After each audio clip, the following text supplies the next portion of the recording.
Welcome back to Verbal Sparring, and welcome to the State of the UFC, May 2nd, 2025. If you are new to the channel, this is a monthly video series that we release here, where we go through all of the prior month's action on a fight-by-fight basis, talk about the statistics from each card, the fights from each division, and how the rankings were directly impacted from each individual card. So this video will go over the month of April for the UFC, where we will discuss 3 events that happened over the course of the month, starting with UFC Vegas 105, sandwiched in the middle by UFC 314, and capped off by UFC Kansas City just last weekend. And this releases just one day before the month of May begins for the UFC in Des Moines, Iowa. So let's jump right into it, and we'll start with UFC Vegas 105, in which it was headlined by Lerone Murphy versus Josh Emmett in the UFC Apex, Las Vegas, Nevada.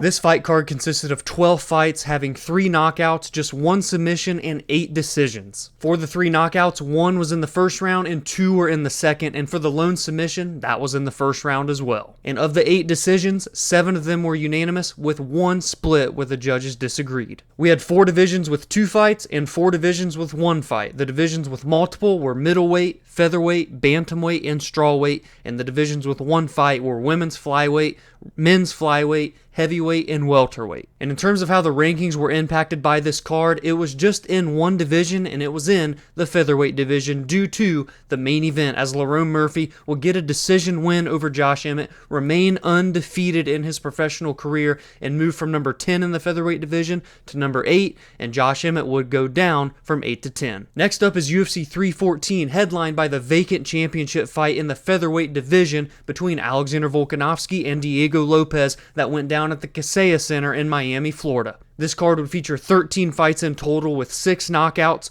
2 submissions, and 5 decisions. We saw 3 knockouts in the first round, 1 in the second, and 2 in the third. Both submissions happened in the second round, and of the 5 decisions, 4 were unanimous and 1 was a split. There's one division that stood amongst the rest in this particular card, and that was the featherweight division, the beginning of the featherweight frenzy that was April of 2025 for the UFC, where we would see 5 bouts in the featherweight division. Middleweight and lightweight both held 2 fights each, and light heavyweight, flyweight, women's bantamweight, and strawweight all had 1 fight. And as we're used to with this series, on a pay-per-view card, there was a lot of shuffling going on in the UFC rankings, and it was no different here for UFC 314. First up, and most of it happening, as a matter of fact, in the featherweight division. But first, the main event, as we saw the number 1 ranked Alexander Volkanovski defeat the number 3 ranked Diego Lopez to become the featherweight champion of the world due to Ilia Topuria vacating his championship. And we would also see Diego Lopez actually rise up 1 spot from 3 to 2. Then we would see the former champion Max Holloway go from 2 to 1, even though he's finishing his career at lightweight and is confirmed to be fighting Dustin the Diamond Poirier in a trilogy come July. And we saw the champion Ilia Topuria drop down to number 3, but again, kind of doesn't really matter because he's moving to lightweight to finish his career as well. Sandwiched in between the rest of the featherweight action was a bout in the co-main event, a 5-rounder between Paddy Pimblett and Michael Chandler in the lightweight division, where Paddy Pimblett would have his biggest star-making performance to date and would catapult himself into the top 10 of the lightweight division. After finishing Michael Chandler in the 3rd round via TKO, he would move from number 12 up to number 8. Michael Chandler would drop from number 7 back to number 12, and Mateusz Gamrot would bump up 1 spot from 8 to 7. And now back to the featherweight division, where we would see Yair Rodriguez, the former interim champion and currently ranked, at least heading into this card, 5th ranked featherweight in the world, welcoming in the longtime Bellator veteran, the multi-time multi-weight class champion, Patricio Pitbull. We would see Yair get the better of Pitbull in this matchup, hold his spot amongst the elite of the elite in the featherweight division, and actually was even awarded by moving up 1 spot from 5 to 4. And for what it's worth, we would see Arnold Allen rise from 7 to 6, and Brian Ortega dropped from 6 to 7. And also in the featherweight division was Jean Silva catapulting himself into the top 15 of featherweight for the first time as he took out Bryce Mitchell in what was a near perfect performance from minute 1 to minute 8:52.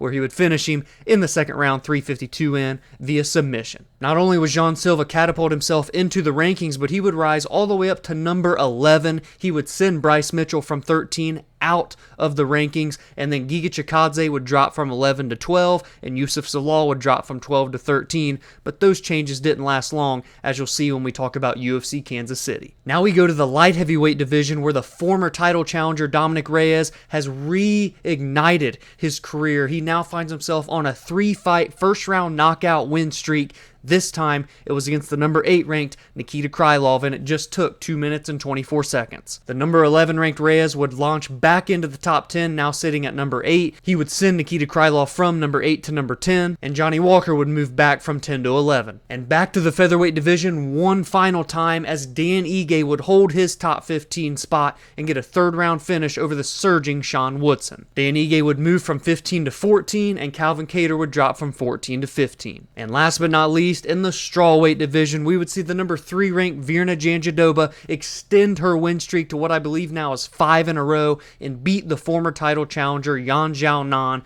via unanimous decision.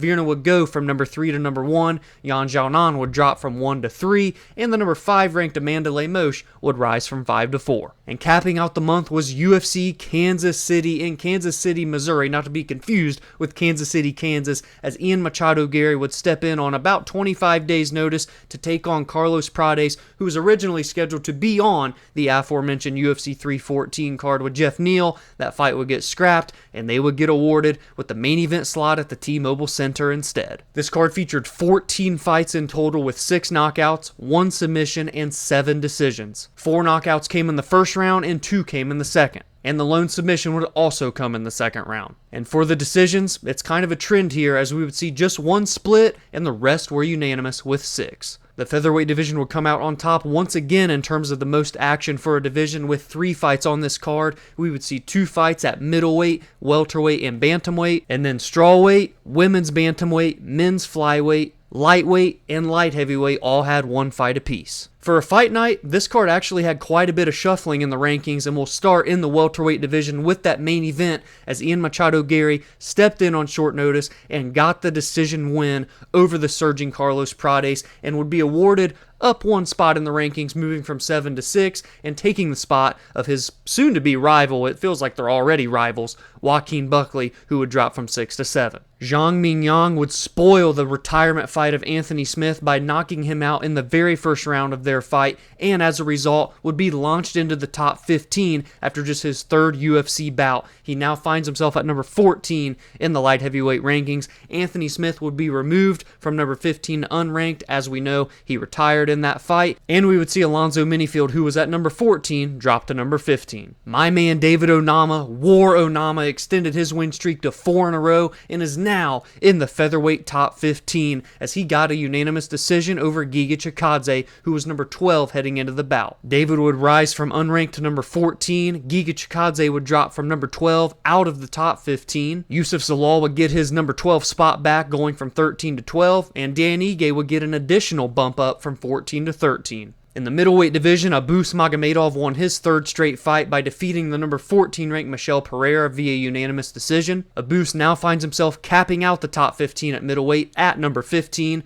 Michel Pereira would bounce from 14 to unranked, and Roman Kopylov would move up from 15 to 14. And lastly, Jocelyn Edwards secured her 2nd consecutive stoppage victory by defeating Chelsea Chandler via TKO just 2 minutes and 31 seconds into the first round of their bout. She would move from unranked to number 14, drop Chelsea from 14 to 15, and then we would see Jacqueline Cavalcanti rise from 12 to 11, and this weekend's women's bantamweight veteran and former champion Miesha Tate drop from 11 to 12. Now that we are done with how the rankings were affected by each individual card, let's take a quick look at where the pound-for-pound standings sit as of right now as we head into the month of May. As we all anticipated, nothing has changed, at least at the top of the throne, as Islam Makhachev is still the number 1 ranked pound-for-pound men's fighter in the world. Capping out the rankings is his former opponent and 15th ranked Arman Tsarukyan. We have the newly crowned men's featherweight champion Alexander Volkanovski from UFC 314 sitting at number 9, and although Ilia Topuria vacated the title, he still sits at at number 3. And it's worth mentioning that the current number 7 pound-for-pound fighter in the world, Belal Muhammad, is slated to fight just a little over a week's time from when this video releases,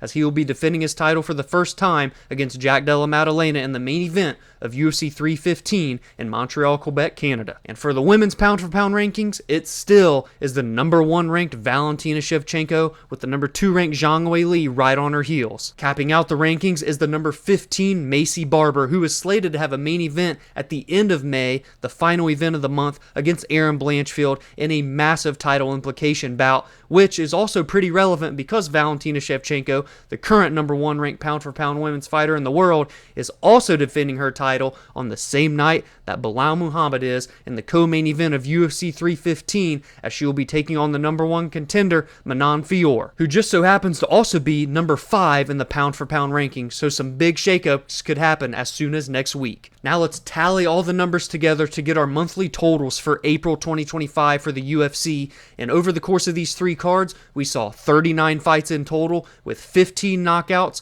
4 submissions, and 20 decisions, which brings our finishing rate for the month to 48.7% with 19 finishes and 20 decisions. We saw 8 knockouts in the first round, 5 in the second round, and 2 in the third round. Only 4 submissions for the month, with 1 happening in the first and the rest all happening in the second. And of the 20 decisions, 17 were unanimous and 3 were a split, 1 on each card. And finally, we can say that the women's bantamweight division wasn't the least active weight class in the entirety of the UFC, as they actually had 2 fights in the month of April. So the divisions with the least amount of activity were the heavyweight division and the women's flyweight division, just with 1 fight apiece. And as we could probably tell based off how the trends were going for these cards, the featherweight division was the division with the most action this month with 10 fights, the lone division with double-digit action. Then we would see the middleweight division with 6 fights, bantamweight and strawweight with 4, welterweight, lightweight, and flyweight with 3, and as we already said, women's bantamweight had 2, as well as the light heavyweight division. Now let's talk about the UFC newcomers that got victories in their very first fight in the promotion. There were just 2 this month.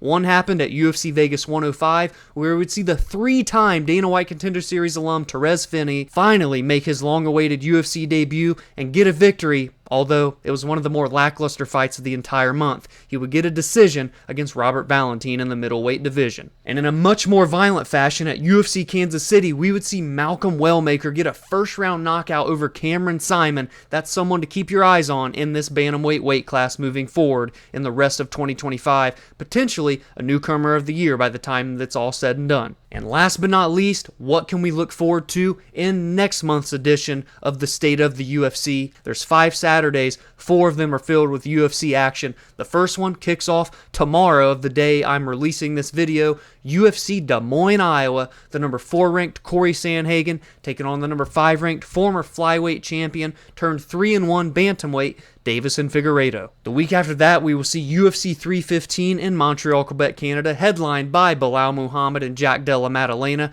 co-main evented by Valentina Shevchenko versus Manon Fiorot, 2 title fights, and a plethora of other big-time ranked matchups on that card. Then we will see back-to-back fight nights at the UFC Apex, UFC Vegas 106 on May 17th between the number 8 ranked Gilbert Burns, former title challenger, and the number 12 ranked Michael Morales at welterweight. May 24th will be the Saturday off, and then we will return at the very end of the month on May 31st with the aforementioned main event between Erin Blanchfield and Macy Barber, number 3 versus number 4, with the winner more than likely getting a shot at the winner of the UFC 315 co-main between Valentina Shevchenko and Manon Fiorot. So that is it for the May 2nd, 2025 edition of the State of the UFC. I hope you all enjoyed this video. If you did, please be sure to drop a like and subscribe to the channel if you are new, where every single month you will see these videos release, as well as weekly previews and recaps of all of the biggest and best fights that the UFC has.